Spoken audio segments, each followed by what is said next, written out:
Okay, na dito tayo ay yun. Tubig, kasi yung bigas kanina. Pag walang kanin, walang bigas. Ay, is life sa ating mga Pilipino.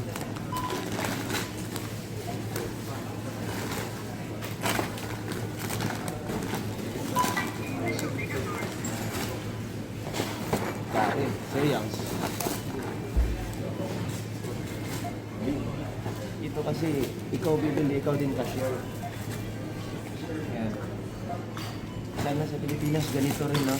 Ikaw bibili, ikaw din cashier. Halos naman yung mga Pilipino, eh. Yan. Yung ganito, ikaw cashier, bahala ka, bayaran mo hindi.